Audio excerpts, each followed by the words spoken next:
So here we are at the end of COP26. I'm in Edinburgh in my hotel room where I've been commuting from every day down to Glasgow.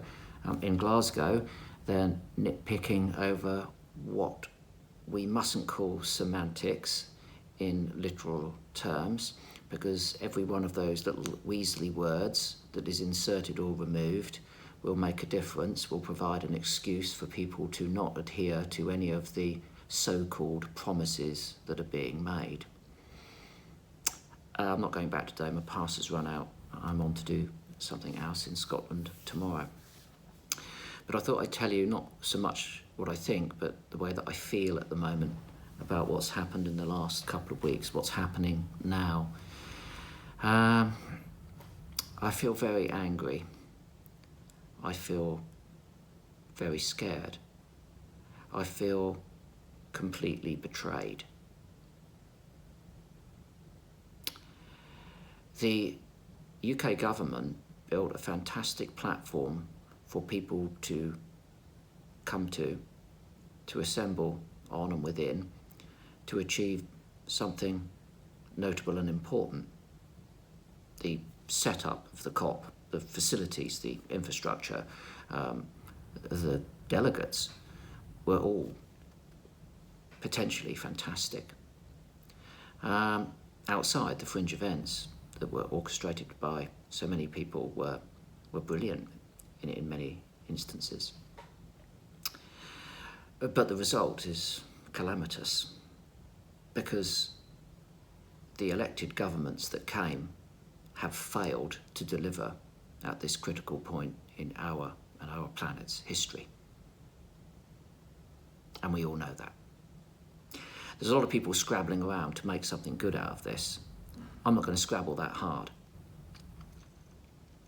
We needed firm commitments to stop the exploration for more and the cessation of the use of our fossil fuels, and we didn't get it. China, the United States, the UK didn't set firm targets to stop using fossil fuels. Denmark and Costa Rica tried and invited others to join them, but they didn't.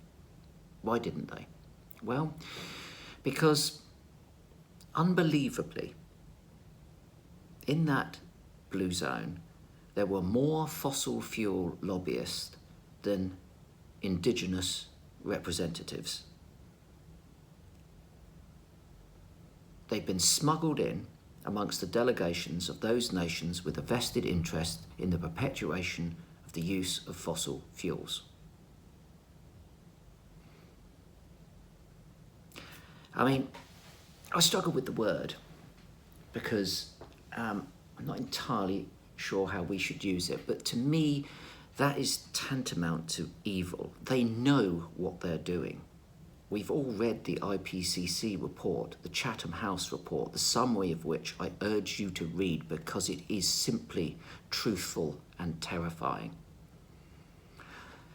These people just want business as usual, even though that business is killing all of us and everything that lives on this planet with increased rapidity.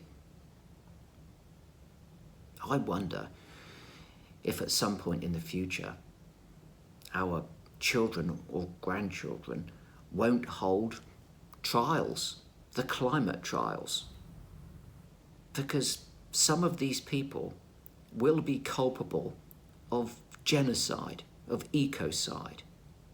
If we continue doing what we're doing, because the targets set here are not binding and meaningful, then billions of people will die. It will be an ecological, climate and societal collapse. That's the degree of importance that we're talking about, and they know that. There's no ambiguity about that. They know it. That's why I feel betrayed, because at this exceptional point in our and our planet's history, our leaders were not exceptional. They have failed us.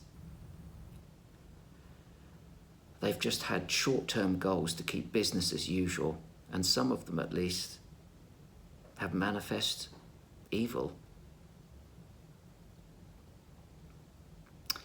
On the other hand, in the last 2 weeks, I've met some astonishing, outstanding, brave, inspirational, capable, ambitious and determined people. So I think that the platform of COP will carry a long legacy of positivity. But we must consolidate that positivity now, because now is the time. And I think that we can't trust them, so we've got to do it ourselves. That's me and you, as citizens of planet Earth. And we've got to find new methods, because we've held our demonstrations.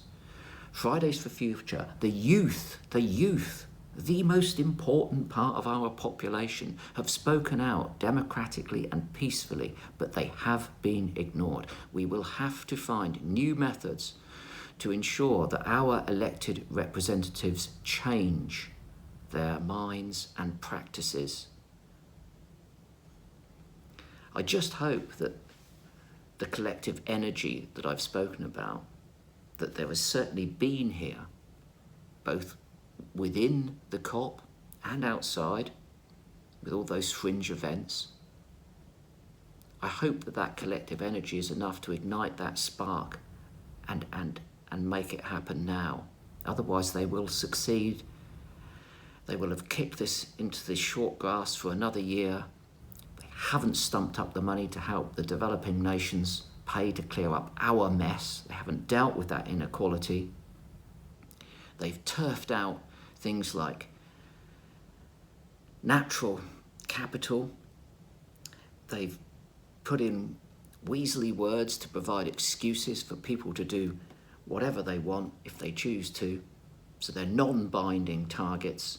And there's been precious little conversation about things like agriculture, factory farming, overfishing, the oceanic ecosystems. And whilst it's been happening, symbolically, they've been spitting in our faces. Grouse moors have been burning here in Scotland. Peat going up in smoke. Carbon going up in smoke. Sewage has been pouring into our rivers and coastal waters. HS2 is carving a scar through our ancient woodlands. In the EU, they've invested millions more in fossil fuel exploration. And we've discounted internal flights here in the UK. And all of that has happened in the last couple of weeks or immediately preceding it. They just don't care. They're not accountable. They're pressing on with their own mean motives, and it's going to kill us all. I know it sounds overdramatic, but frankly, you've got to believe me, it isn't. So, it's down to you and I, every one of us. We've got to stand up at this point, and we've got to find a means of turning this problem around.